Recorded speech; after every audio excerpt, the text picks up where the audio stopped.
예, 우리 말씀 함께 보겠습니다. 마태복음 7장 15절에서 22절 말씀입니다. 마태복음 7장 15절에서 27절 말씀. 마태복음 7장 15절에서 27절 말씀을 저와 여러분이 한 절씩 교독하시겠습니다. 목사님부터 읽을게요. 거짓 선지자들을 삼가라. 양의 옷을 입고 너희에게 나오나 속에는 노략질하는 일이라.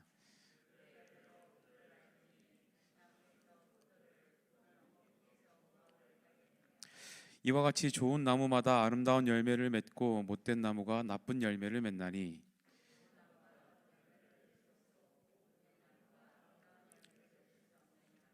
아름다운 열매를 맺지 아니하는 나무마다 찍혀 불에 던져지느니라. 나더러 주여 주여 하는 자마다 다 천국에 들어갈 것이 아니요 다만 하늘에 계신 내 아버지의 뜻대로 행하는 자라야 들어가리라.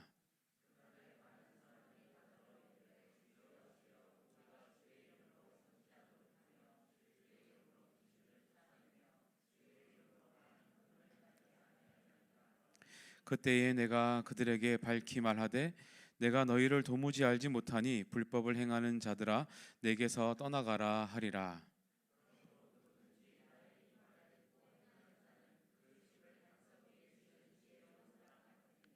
비가 내리고 창수가 나고 바람이 불어 그 집에 부딪히되 무너지지 아니하나니 이는 주추를 반석에 놓은 까닭이요.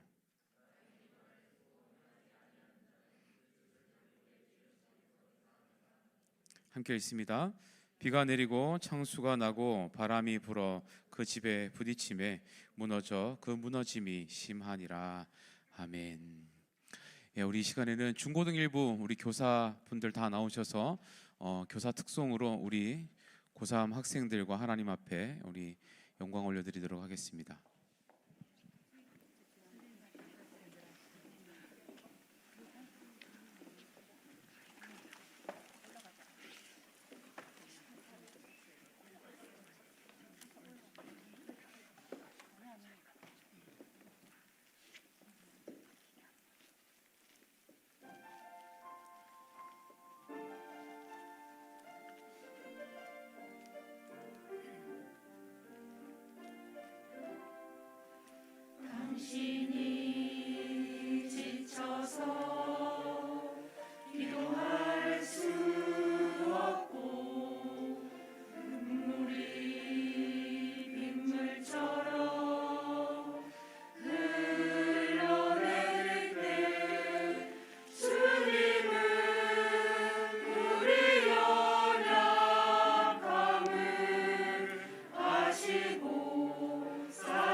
아멘. 귀한 찬양 감사합니다. 하나님께서 영광 받으신 줄로 믿습니다.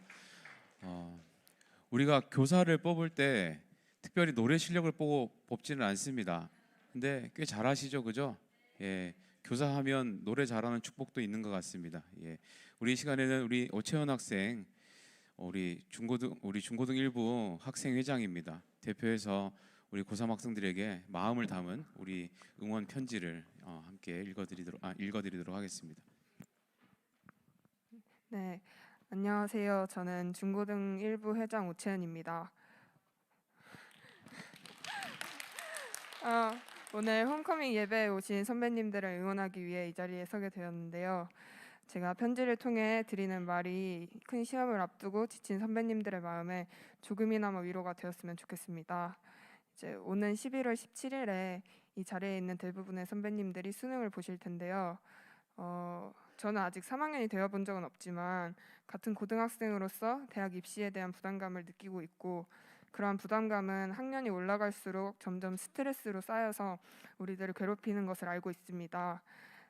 특히 수능 같은 경우는 일생일대의 중요한 시험이기에 그 부담과 압박감이 클 것 같습니다. 그 하루의 시험에서 대학이 결정되고 더 나아가 나의 인생이 시험 한 번으로 결정된다는 생각에 자꾸만 불안해지고 조바심이 나는 것 같습니다. 하지만 우리들은 주님의 자녀로서 좋은 대학을 가지 못하면 성공할 수 없다는 세상의 말들에 속지 않고 세상이 말하는 성공을 쫓는 것이 아닌 주님이 정해주신 길을 따라가야 할 줄을 압니다. 제 이야기를 한번 들어보면, 저도 그런 비슷한 불안감을 느끼고 있을 때 저를 믿어주고 제가 정말 잘 되기를 바라며 기도해주는 가족들과 선생님을 보면 정말 든든했고 마음속의 두려움들이 사라졌습니다. 그러나 우리들의 뒤에는 그 누구보다 우리가 잘 되기를 바라시는 주님이 계십니다. 선배님들이 그 사실을 알고 항상 선배님들 곁에 계시는 주님을 바라볼 때 마음속의 모든 어려움이 사라질 것이라고 믿습니다. 그렇게 주님께 의지하면서 시험 보셔서 모두 원하는 결과 얻으셨으면 좋겠고, 혹여나 원하는 결과가 나오지 않더라도 주님께서 선배님들 한 사람 한 사람마다 계획하신 길이 있다는 것을 기억하며 크게 낙담하지 않으시도록 기도하겠습니다.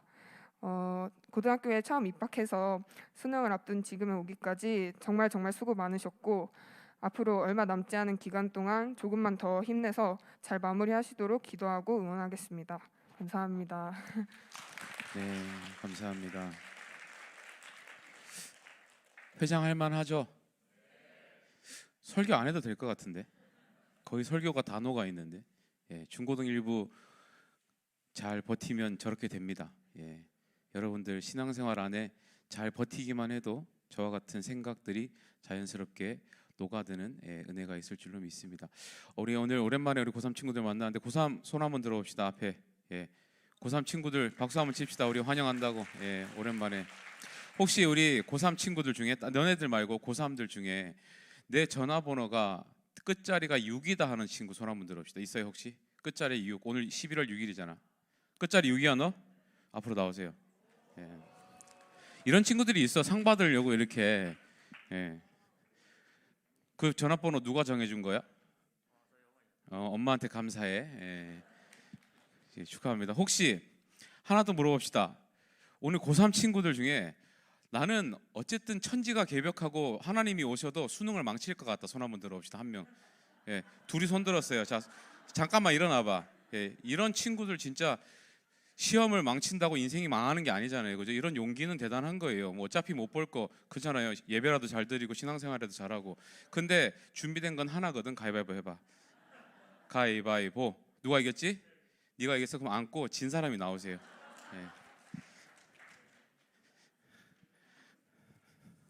자, 시험 망치고 기분이 안 좋거든. 이걸로 달달한 거 사 먹어. 자, 우리 오랜만에 우리 고3 친구들하고 이렇게 같이 예배를 드리는데, 저는 그런 좀 마음의 기대를 합니다. 여러분들이 정말로 오랜만에 늘 예배 드리던 곳에 와서 예전에 정도 좀 느끼고 또 힘도 받고, 또 여러분들이 신앙 안에서 성공하고 공부한다는 것들이 어떤 개념인지에 대해서 조금 더 마음에 잘 정돈하고 돌아가시면 여러분들이 앞으로 보게 될 시험과 또 그 이후의 과정들까지도 하나님께서 책임져 주시는 은혜가 있을 거라고 저는 분명히 믿습니다. 혹시 주변에 여러분들 학교 다니시면서 천재 본 적 있습니까? 천재? 내 주변에 이 사람은 진짜 천재 같았어라는 느낌이 들었던 사람이 주변에 있는 사람. 아니, 우리 교회는 없어. 손가락질 하지 마요. 우리 교회는 없어요. 우리 교회는 천재가 없는데 내 주변에 천재, 와 얘는 진짜 천재인 것 같아라고 생각이 들게 만들었던 사람들 혹시 본 적이 있어요? 목사님이 있어요. 누구냐 하면 나예요. 목사님이 또 한 가지씩 얘기를 해줄게요. 또 이게 또 어차피 믿거나 말거나인데 목사님이 구구단을 몇 살 때 외웠냐면 4살 때 외웠어요. 우리 엄마가 그러더라고. 우리 엄마가 4살 때 외웠대요. 그래서 제가요 수학 천재인 줄 알았습니다. 근데요 제가 고2 때, 잘 들어 고2 친구들, 고2 때 이과 문과 나누지? 그지? 그때 이과 수2를 배우잖아요. 수2 시험에서 14점을 받았습니다. 100점 만점에. 그래서 알았어요. 내가 수학 천재가 아니구나 라는 걸 제가 알았어요. 목사님이 또 한 가지 얘기를 해주면 목사님이 절대응감입니다. 절대응감이 뭔지 아는 사람? 절대응감이 뭐지? 너는 없지, 그지? 알아요. 절대응감이라는 거 들으면 무슨 의미인지 아는 그런 사람이거든요. 목사님이 절대응감이었어요. 그래서 목사님이 피아노를 어떻게 배우기 시작했냐면 미술학원을 다녔는데 미술학원에서 음악학원하고 같이 하는 그런 데가 어렸을 때 많았거든요. 거기서 미술학원을 다녔는데 피아노를 한 번도 안 배운 친구가 체르니 100번에 해당하는 곡을 혼자서 치고 있는 걸 선생님이 보고 엄마한테 전화를 해서 피아노를 배우기 시작했어요. 이 정도면 대단하지. 모르지, 그지? 니네 안 해보니까 이 세상을 안 살아보니까 모르지, 그지? 그래서 목사님이 배우기 시작했는데 그 목사님 음악 천재인 줄 알았어요. 그런데요, 목사님이 알고 보니까요, 목사님이 뭐가 문제냐면 악보를 볼 줄은 몰라요. 그래서 듣고 치니까 악보를 읽을 줄을 몰라요. 그 실력이 안 늘더라고요. 그리고 목사님 하나님이 모든 걸 주신 게 아닌 게 음감은 주셨는데 박자감은 안 주셨어요. 보니까 박자를 잘 못 지키더라고 칠 때. 그래서 목사님은 더 이상 안 배웠습니다. 그러니까 천재가 아니었던 거예요. 그리고 목사님이 또 한 번은 어떤 생각을 하고 살았냐면요, 목사님이 이렇게 항상 여러분들 나이 때 거울을 볼 때마다 나는 얼굴 천재가 아닐까라는 생각을 하고 살았어요. 예. 비웃냐 지금? 그랬어? 너 거울 좀 봐. 예. 얼굴 천재인 줄 알고 살았어요. 그런데 물론 목사님이 살았던 건 청구석 다대포라는 곳에서 이 정도 생겼으면 사실은 뭐 지나가면 다 쳐다봅니다. 그런데 서울 오니까 목사님이 급격한 현타가 오더라고요. 내가 오징어구나라는 거를 바로 금방 깨달았어요. 예. 사실상 이게 시내만 나가봐도요, 어떻게 그렇게 예쁘고 잘생기고 그 괜찮은 사람들이 그렇게 많은지 함부로 이거 생긴 거 가지고는 못 비비겠더라고요. 예. 그런데 여러분, 보통 우리가 천재라는 걸 얘기할 때 천재라는 이 단어를 의미하는 것에 들어있는 의미가, 중요한 의미가 뭐냐 하면 타고났다라는 것들이 보통 들어 있습니다. 그죠? 보통 아까도 말했지만 수학을 잘하는 사람들은 노력도 있지만 약간 수학적인 감각들이 타고난 사람들이 천재라는 얘기를 듣습니다. 음악도 마찬가지예요. 타고난 음감이라든지 이런 것들이 뭐 터치감이라든지 좋은 사람이 있어요. 타고난 겁니다. 예. 얼굴도 마찬가지예요. 타고나게 잘생긴 사람들이 분명히 있어요. 뭐 나중에 요새는 타고나지 않아도 좋은 의사만 만나면 뭐 좋아질 수 있는 가능성도 있지만 사실은 그것도 한계가 있잖아요. 그죠? 예. 그러니까 타고난 걸 얘기를 하는 거예요. 그러니까 여러분들이 이런 시험을 치는 이 시기가 되면 여러분들이 지금부터 한탄하는 게 있어요. 신세 한탄하는 게 있어요. 뭘 얘기하냐면 우리 엄마는 날 왜 이렇게 멍청하게 낳아가지고 공부를 해도 실력도 안 늘고 왜 이렇게 나는 타고난 게 없지라고 생각하는 그런 상황들이 막 생겨요. 뭐 그런 거 부럽잖아요. 그죠? 한번 읽기만 하면 다 기억나는 그런 기억력, 뭐 타고난 거. 또 이렇게 왠지 나는 문제를 보고 있으면 1, 2, 3, 4, 5번 중에 정답이 살짝 이렇게 튀어나와 보이는 것 같은 그런 찍기의 달인, 약간 그런 느낌, 그런 거 타고난 사람들이 있습니다. 예. 그런 사람들을 부러워하는 거예요. 그러니까 사실은 여러분 어때요? 이제 20 며칠 남았지? 주연에 며칠 남았지? 어차피 망칠 거라서 그런 거 생각 안 하고 살아. 이제 거의 일주일 뭐 이렇게밖에 안 남았는데 이 일주일 정도 남으면요, 어떤 느낌이 드냐면 공부를 해도 아는 것도 모르겠고 모르는 건 더 모르겠고 약간 이런 느낌이에요. 그러니까 지금은 뭘 더 알게 되는 시기가 아니고 알고 있는 거를 까먹지 않았으면 싶은 그런 마음으로 사실은 공부를 하는 그런 시기거든요. 그런데 이게 사실은 하도 안 되다 보니까 나중에는 어디를 원망하냐면 엄마가 날 이렇게 못 낳게 낳아가지고 내가 공부를 해도 안 됐고, 그러면 나중에 엄마한테 물어봅니다. 엄마는 공부 잘했어? 근데 알고 보면 엄마도 공부 안 잘했어요. 그러면 막 엄마가 공부 못했으면서 나한테 잘하라고 하고 막 이런 좀 가족이 이렇게 파탄이 나는 이런 막 마음까지 가는 거예요. 그런데 목사님이 사실 이런 상황들을 보면서 어떤 고민들을 해보냐 하면요, 왜 우리가 천재를 부러워할까요? 천재를 왜 부러워할까? 노력을 안 해도 성공할 것 같으니까, 그죠? 부러워하는 거예요. 그런데 진짜로 천재면 성공을 했을까요? 제가 이런 얘기를 읽어본 적이 있습니다. 재밌는 얘기인데요. 만약에 한국에 아인슈타인이 태어났다면이라는 가정으로 이렇게 이 사람이 어떻게 살았을까? 요거를 읽어본 적이 있어요. 여러분도 본 적 있을 거예요. 한국에서 아인슈타인이 태어났는데요. 이 사람이 나중에 나이 들어서 보니까 뭘 하고 있는지 봤더니 배달을 하고 있대. 오토바이 배달을 하고 있더래요. 그래서 왜 그렇게 사는지를 물어봤더니 이 사람이 과학은 천재인데 국어, 체육, 음악 이런 걸 너무 못해가지고 내신이 안 좋아서 대학을 못 갔대요. 한국에서는 그렇대. 한국에서는 과학은 천재인데 나머지를 내신이 안 좋아서 대학을 못 가가지고 지금 배달하고 있다. 뭐 이런 얘기를 본 적이 있습니다. 에디슨도 여러분 만약에 한국에서 태어났다면 뭐 하고 있을까? 그걸 봤더니 너무 가난하게 살더래요. 여러분 에디슨이 뭐 하는 사람이에요? 발명왕이잖아. 발명왕이니까 얼마나 많은 걸 개발했겠어. 근데 이 사람이 발명은 기가 막히게 잘하는데 한국 법을 몰라가지고 특허를 하나도 못 내가지고 다른 사람이 특허 싹 다 훔쳐가가지고 다른 사람이 등록해서 이 사람은 가난하게 살고 있고 다른 사람들이 부자가 됐더라. 뭐 이런 얘기들을 본 적이 있습니다. 근데 여러분 이게 사실 실제 그래요. 실제로 그래요. 무슨 말인가 하면 천재가 되는가라는 것이 꼭 그것이 그 사람의 성공과는 상관이 없더라는 거예요. 우리나라에서 역대로 가장 IQ가 높았을 것이라고 생각되는 사람이 한 명 있습니다. 제가 이름이 기억이 안 나는데 그 사람이 무슨 평가에서 190 얼마 나왔대요. IQ가 여러분들이 보통 아는 IQ 있죠? 그 수준으로. 근데 그 사람 지금 뭐 하고 있냐 하면 어느 지방 대학의 아주 작은 학교에 교수하고 있어요. 그냥. 그러니까 우리나라에서 제일 머리가 똑똑하다고 평가받는 사람조차도 그 사람이 그것으로 인해서 우리가 생각하는 성공의 기준에 맞는 인생을 살고 있지 않더라는 거예요. 근데 여러분 그렇기 때문에 우리가 지금 여러분들이 하고 있는 신앙생활을 교회에 오고 하나님을 만나고 예배하는 이 신앙생활이 매력적인 이유가 뭐냐면요, 신앙생활에는 따라합시다. 천재가 없다. 여러분 신앙생활에는 천재가 없습니다. 그래서 여러분들이 교회를 떠나면 안 돼요. 여러분 신앙생활에는요 절대 천재가 있을 수 없습니다. 아무리 머리가 좋아도 아무리 똑똑해도요 계산교회에 오면 뭐부터 해야 돼요? 여러분 선생님들 뭐부터 해야 되죠?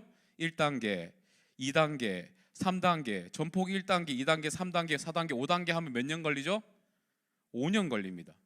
아무리 천재라도 계산교회는 5년을 이 시간을 보내야만 제대로 된 훈련받은 평신도 선교사로서 준비된 성도라고 평가를 받을 수 있습니다. 자, 목사님이 목사 되는데 몇 년 걸렸을까요?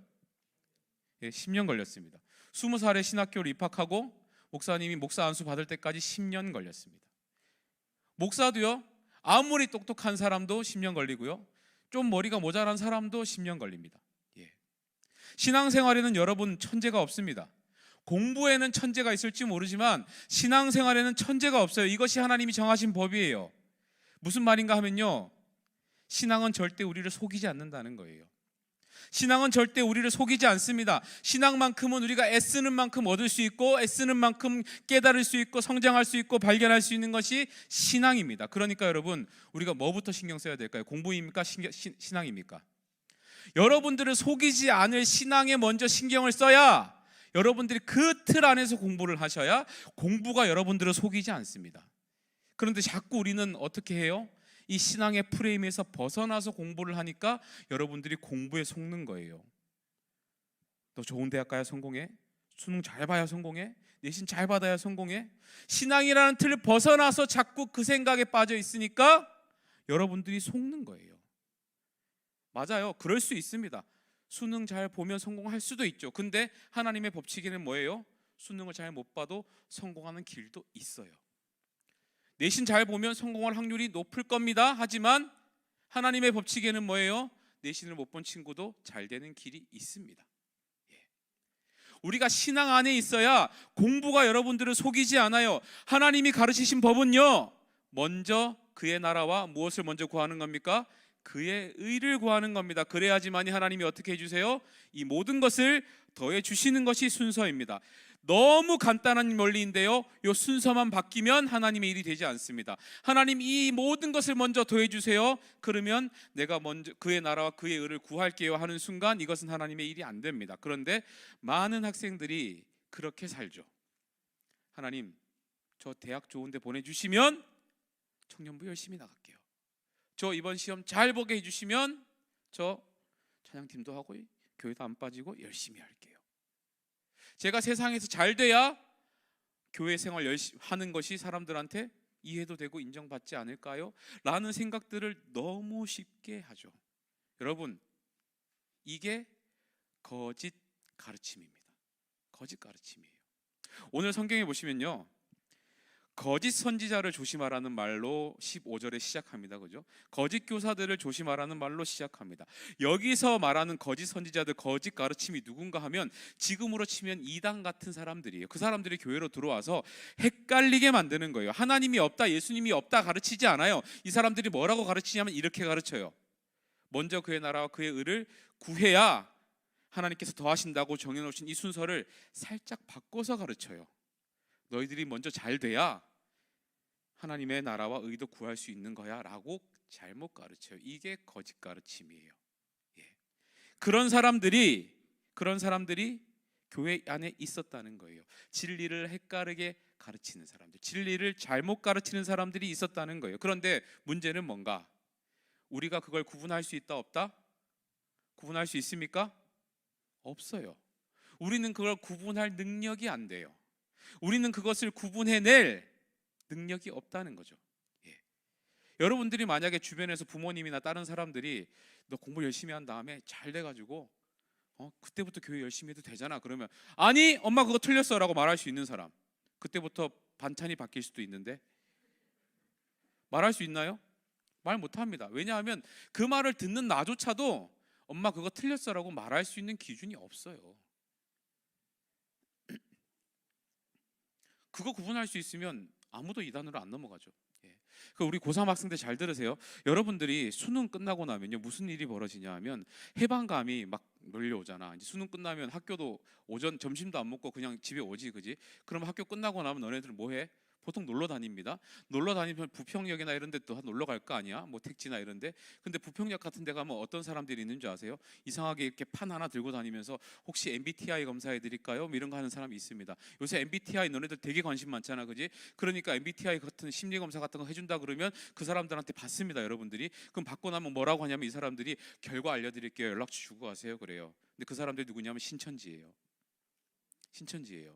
그렇게 연락처를 주는 순간 결과를 알려드릴게요 하면서 만나가지고 당신의 심리 상태가 지금 불안정하고 뭐가 안 좋고 보니까 이런 고민도 있으실 것 같고, 제가 사실은 어디에서 이렇게 있는 사람인데 보니까 이런 문제들도 보이는 것 같은데 저랑 가셔서 한번 상담도 받아보시고 할래요 하면서 그런 무료 성경 공부하는 데 데려가가지고 여러분들 꼬셔가지고 하는 게 그게 신천지 전략이에요. 근데요, 여러분들 선배 중에 그거에 당해서 거기까지 갔다 온 사람이 있어요. 우리 교회 학생 중에. 여러분들 조심하세요. 여러분들 그렇게 당한 사람이 있습니다. 근데 여러분들 20년을 계산교회를 다니면서 어렸을 때부터 하나님에 대한 얘기들을 그렇게 많이 들으면서 신앙생활을 해왔는데 그거 구분 못해요. 여러분들이. 그러니까 조심하셔야 돼요. 그러니까 길에서 심리 테스트 뭐 해준다고 이런 거 하잖아요. 절대로 받지 마세요. 연락처 주잖아요. 달라 그러죠. 딱 봐서 이상형이거나 너무 예쁘거나 잘생기지 않은 한 주지 마세요. 예. 그런 이유 아니면 주지 마세요. 그런데 그런 거 하는 사람들은 거의 대부분 못생겼더라고. 그러니까 걱정 안 하셔도 돼요. 예. 그런데 어쨌든 주님께서 우리가 그걸 구분해낼 능력이 없으니까 간단한 방법을 알려주세요. 지금 오늘 무슨 방법을 알려주시는가? 16절부터 20절까지 말씀 우리 한 목소리로 함께 읽겠습니다. 시작. 그들의 열매로 그들을 알지니 가시나무에서 포도를 또는 엉겅퀴에서 무화과를 따겠느냐?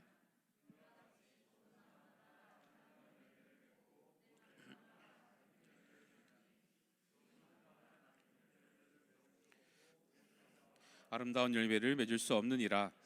아름다운 열매를 맺지 아니하는 나무마다 찍혀 불에 던져지느니라.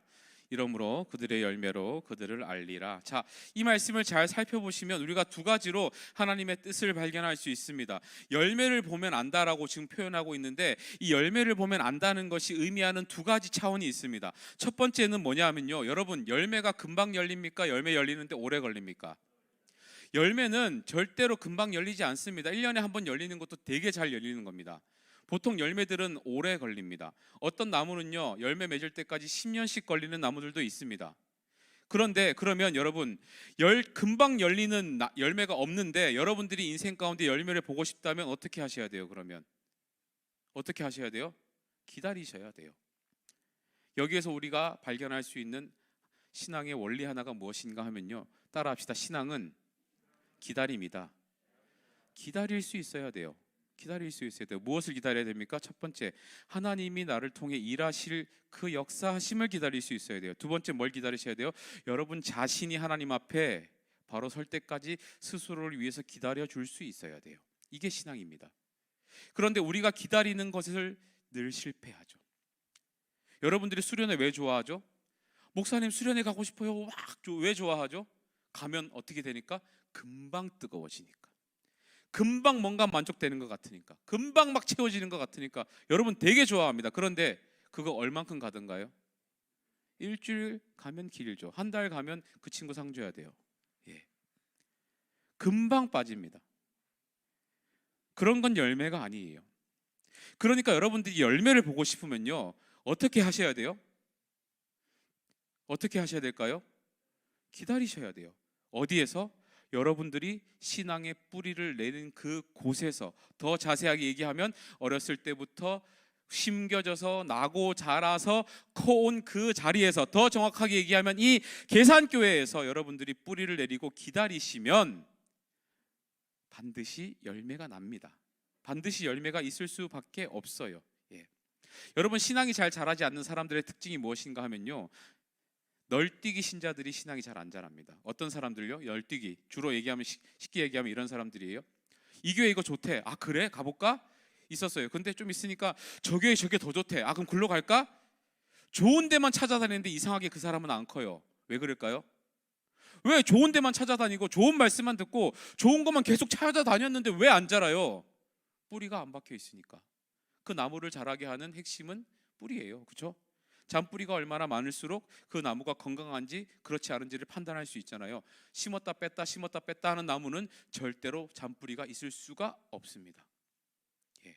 여러분들이 신앙의 열매를 보고 싶다, 내 인생의 열매를 보고 싶다, 어떻게 하셔야 돼요?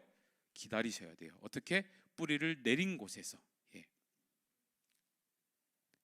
그런 사람만 잘할 수 있고요, 그런 사람만 여러분들 인생의 열매를 맺을 수 있습니다. 그러니까 여러분들 무슨 일이 있어도 시험이 끝난 후에, 고3들 수능이 끝난 후에 교회 떠나지 마세요.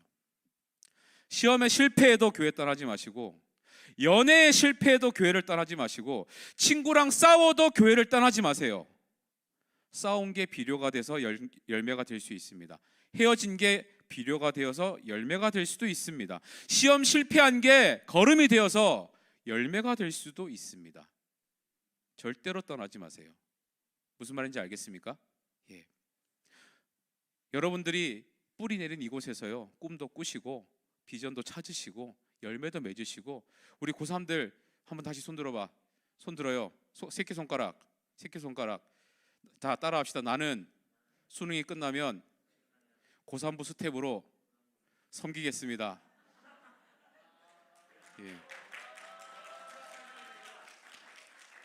그런 거예요, 여러분. 그런 거예요. 예. 약속했어, 봤지? 예. 고맙지? 새우깡 사갖고 와, 알았지? 예. 여러분들 떠나면 안 돼요. 정말입니다. 여러분들 인생에 정말로 열매를 맺고 싶으시면 여러분들이 뿌리 내린 곳에서 계속 여러분들이 성장을 꿈꾸셔야만 열매가 나오는 거예요. 예. 결과에, 인생에 나오는 어떤 것들 때문에 여러분들이 잘못된 선택하지 않기를 바랍니다. 두 번째, 뭔가 하면요, 우리가 이 상황에서 여러분들이 발견할 수 있는 지혜가 뭔가 하면 열매의 종류를 생각해 볼 수 있어요. 열매를 맺는다고 했을 때, 자, 여러분, 열매의 종류는 어떻게 결정이 되죠? 내가 막 포도나무인데 막 나는 사과를 막 맺고 싶어 막 하면 사과가 나옵니까? 내가 10월 달에 나오는 열매인데 나는 3월에 먹고 싶으니까 막 3월에 막 먹고 싶어 막 간절하게 하면 나옵니까? 막 국화는 막 겨울에 피는 막 매화 같은 꽃도 있는데 나는 봄에 막 피고 싶어 막 이러면 그게 막 봄에 핍니까? 그 열매를 결정하는 건 누구죠? 나무의 종류예요. 나무의 종류에 따라 열매가 맺어져요. 그죠? 말씀 한번 찾아봅시다. 요한복음 15장 5절 말씀인데요. 우리 화면 보시면서 우리 함께 읽어보겠습니다. 함께 읽습니다. 시작. 나는 포도나무여 너희는 가지라. 내가 내 안에 내가 그 안에 거하면 사람이 열매를 많이 맺나니 나를 떠나서는 너희가 아무것도 할 수 없음이라. 자, 여기서 나는 누구라고 얘기합니까? 예수님이세요. 자, 그러면 여기서 너희는 누굽니까? 우리입니다. 그러면 여기서 예수님은 뭐라고 얘기합니까? 포도나무라고 얘기하죠. 너희는 누구라고 얘기합니까? 가지라고 얘기하죠. 그러면 열매를 결정하는 주체는 누구죠? 예수님이죠. 가지가 열매를 맺을 수 있습니까? 아니죠. 가지가 열매를 맺을 수 있는 전제는 뭐죠? 포도나무에 붙어 있을 때예요. 예.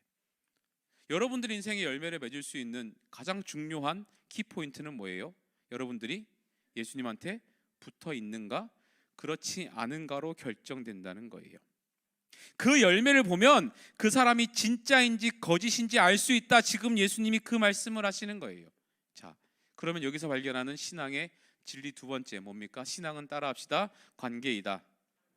신앙의 열매는 관계입니다. 내가 예수님하고 어떤 관계를 맺고 있는가에 따라서 열매가 결정이 되게 되어 있어요. 내가 막 맺고 싶다고 해서 가지 하나 땅에 꽂아 놓는다고 나오는 게 아니라 여러분들이 어떤 나무에 접붙임되어 있는가에 따라서 여러분들의 열매가 삶에 결정된다는 거예요. 우리가 주님께만 잘 붙어 있기만 하면 열매가 맺힌다는 겁니다. 가지가 열매 맺기 위해서 뭘 할 수 있을까요? 뭐 할 수 있습니까? 가지가 갑자기 막 데코레이션을 더 하면 열매가 생깁니까? 가지가 가지에다가 영양제를 주고 물 뿌리고 그러면 여러분 열매가 맺힙니까? 여러분 화분에 물 줄 때 가지에다 물 주면 화분이 잘 자랍니까? 어디에다 물 줘야 잘 자라죠? 흙과 뿌리에다 물을 줘야 잘 자라잖아요. 가지에다 뭔가를 하는 거는 열매를 맺는데 아무런 의미가 없어요. 그러면 가지가 열매 맺고 싶으면 제일 노력해야 되는 게 뭐예요? 어떻게 하면 나무에 붙어 있는가죠. 어떻게 하면 나무에 붙을 수 있는가예요. 무슨 말인가 하면 여러분들이 얼마나 예수님을 신경 쓰고 살아가는가, 얼마나 가까이에 있는가, 얼마나 예수님을 붙들고 살아가는가가 그게 결정하는 제일 중요한 요소라는 거예요. 여러분 교회 안에서도요 마찬가지입니다. 여러분들이 인생에 좋은 열매 맺고 싶으시죠? 그러면 좋은 사람들과 좋은 관계를 많이 맺으시면 열매가 생깁니다. 열매가 생겨요. 목사님이 요즘 제일 걱정하는 게 뭔가 하면요, 니들 한번 얼굴 좀 쳐다봐봐요. 고3들끼리 뒤로 한번 쳐다봐봐. 못 쳐다보겠지. 민망하지. 친구들끼리인데도요 교회 오면 인사를 안 해요. 이 코로나 지나가면서 제일 많이 교회 안에서 잃어버린 게 뭔가? 관계성입니다. 한번 보세요. 같은 반 친구들끼리 만나면 안녕 하고 잘 지냈어? 이번 주에 뭐 했어? 이런 거 얘기합니까? 와, 박수 한번 칩시다. 진짜 박수 한번 칩시다. 대단한 친구예요. 저 친구는 대단한 친구예요. 예. 근데 애들이 싫어했지, 그지? 예. 싫어할걸요. 그런 거 자꾸 물어보면. 그런 세상이에요. 관계성이 엄청 약해졌어요. 여러분들 평생 여러분들 유치부 때부터 교회 다니지 않았을까? 영화부 때부터 대부분이. 근데 거의 20년을 본 친구인데도요 얼굴 보면 인사 안 합니다. 정상입니까? 관계성이 이렇게 약해지니까 교회 와도 얻는 게 없어요. 열매가 그러니까 없지. 눈에 보이는 사람하고도 관계에 목마름을 못 느끼는데 어떻게 눈에 안 보이는 예수님에 대한 목마름이 생기겠냐고요, 여러분. 신앙은 다시 한번 말씀드립니다. 신앙은 관계입니다, 여러분. 신앙은 관계예요. 우리 고3 친구들, 여러분 친구들 주변에 있는 지금 친구들 관계들 우습게 보지 마세요. 우습게 보지 마세요. 여러분 평생 볼 친구들이라고 생각하셔야 돼요. 수능이 다가 아닙니다. 정말로 수능 그 이후에도 이 친구들하고 좋은 관계를 맺으면 분명히 여러분들 삶에 좋은 열매가 있을 겁니다. 여러분들 꼭 그렇게 될 수 있기를 바랍니다. 여러분들 정말로 열매 맺는 삶을 원하신다면요, 아까 배운 대로 첫 번째, 주님과의 관계에 신경을 쓰세요. 붙어 계셔야 돼요. 무슨 수를 써서라도 붙어 계셔야 돼요. 두 번째, 좋은 사람과 관계를 위해서 애를 쓰세요. 여러분 나중에 세상 나가보시면요, 교회에서 만난 친구들보다 좋은 친구 별로 없습니다. 나중에 알게 돼요. 세상에서 만나는 친구들, 교회에서 만난 사람들보다 좋은 사람 그렇게 없습니다. 예. 수능이 좋은 결과를 여러분들 받는다고 인생에 좋은 결과가 나오는 게 아니라 내 인생에 좋은 사람이 얼마나 많은가가 여러분들의 인생의 성패를 결정한다는 것을 여러분 부모님, 여러분 선생님들은 다 알고 계세요. 살아보니까 그렇더라는 거지. 예. 그리고 성경은 그런 사람들이 지혜로운 사람이다라고 오늘 얘기하는 거예요. 그러니까 여러분 지금 예수님이 그런 사람이 지혜로운 사람이라는 것을 마지막으로 확증해 주기 위해서 오늘 말씀 마지막 부분에 보시면 이 비유를 들어서 한 번 더 못을 박아 주시는데요. 이 비유를 24절부터 27절까지 말씀인데 우리 다 같이 한번 읽어 봅시다. 24절부터 읽습니다. 시작. 그러므로 누구든지 나의 이 말을 듣고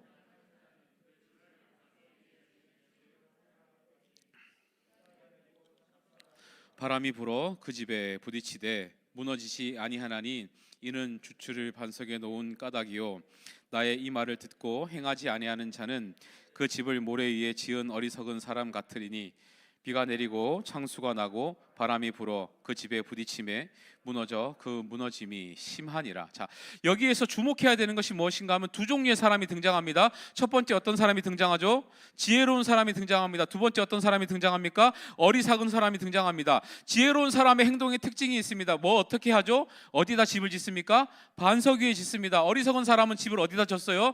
모래 위에 짓습니다. 자, 물어봅니다. 모래 위에 짓는 것과 반석 위에 짓는 것 중에 뭐가 더 쉬울까요? 모래가 무조건 쉽습니다. 무조건 쉬워요. 집을 지어본 사람들은 압니다. 집 지을 때 가장 중요한 게 뭘까요? 기둥 세우기입니다. 기둥 세우기예요. 그러면 반석 위에 기둥을 세우려면 어떻게 해야 돼요? 망치로 때리면 들어갑니까? 그냥? 여러분 공사하다가 반석을 만나면 어떻게 하냐면요, 발파라는 걸 합니다. 뭐냐 하면 폭약을 집어넣어서 그걸 깨는 거예요. 비용도 훨씬 많이 들고요, 훨씬 어렵습니다. 그냥 모래에다가 기둥 하나 세우고 집 짓는 것보다 반석 위에 짓는 것이 공사 비용도 3배, 4배 듭니다. 훨씬 어려워요.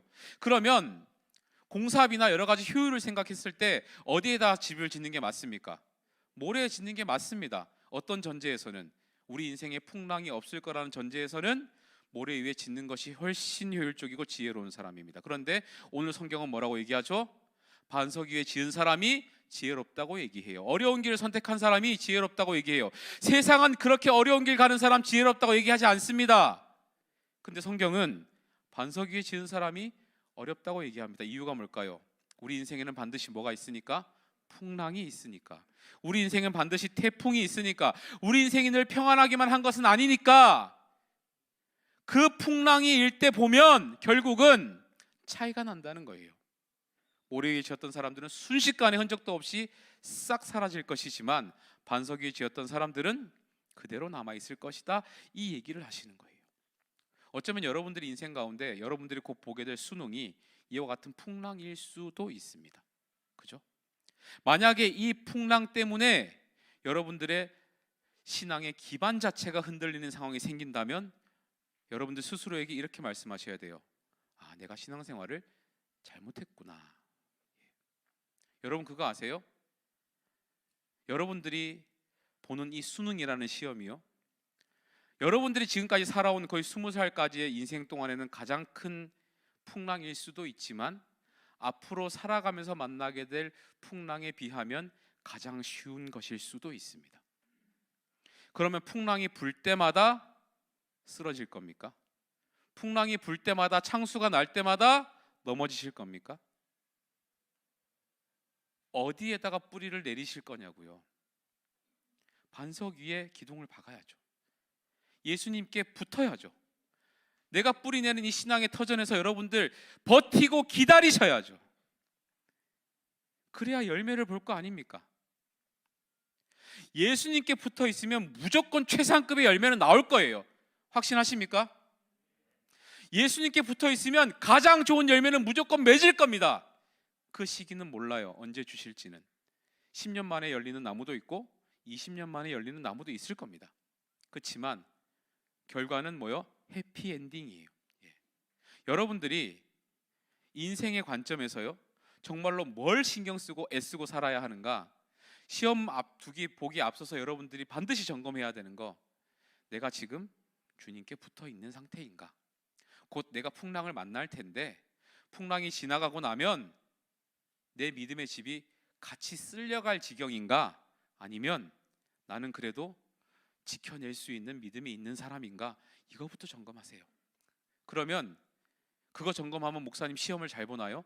아니요, 공부 안 했으면 시험은 잘 못 볼 겁니다. 하지만 여러분들에게 믿음은 생길 겁니다. 이 시험이 결코 내 인생을 결정하진 않을 거야 라고 여러분들이 믿음은 생길 겁니다. 그러면 되는 거 아닌가요? 하나님이 내 인생의 답을 가지고 계시다는 것만 알고 있으면 여러분 그러면 되는 거 아닙니까? 그 믿음으로 시험 보세요. 그러면 떨릴 일 없죠. 두려워할 일 없죠. 넘어질 일 없잖아요. 그죠? 예. 여러분들에게 그 믿음이 생길 수 있기를 축원합니다. 우리 찬양팀 좀 앞으로 나오시고요. 말씀을 정리하겠습니다. 기다려야 된다 그랬어요. 신앙은 뭐라고요? 기다림입니다. 뭘 기다려야 되죠? 하나님이 나에게 역사하실 그 시간을 기다리는 것과 내가 하나님 앞에 적합한 사람으로 세워질 때까지 스스로를 기다리셔야 돼요. 기다릴 수 있어요. 어디서 기다리셔야 된다고요? 좋은 데 찾아다니면서 여기 갔다 저기 갔다 하지 말고 어디서요? 하나님이 허락하신 그 신앙의 터전에서 끝까지 뿌리를 내리시고 여러분들 그 잔뿌리가 강해질 때까지 기다리셔야 됩니다. 예. 그리고 무엇에 사활을 걸어야 됩니까? 여러분들이 주님께 붙어 있는 것에 사활을 거셔야 돼요. 주님께 붙어 있고 어떻게 하면 주님 앞에 내가 더 주님을 닮은 모습이 될지를 위해서 애쓰고 사셔야 돼요.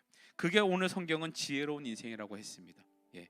아무리 풍랑이 일고 태풍이 불고 범람하는 그런 인생들이 문제들이 자꾸 찾아오더라도 끝까지 살아남을 수 있다고 말씀했습니다. 그게 지혜로운 인생이에요. 그래야지 열매 맺을 수 있습니다.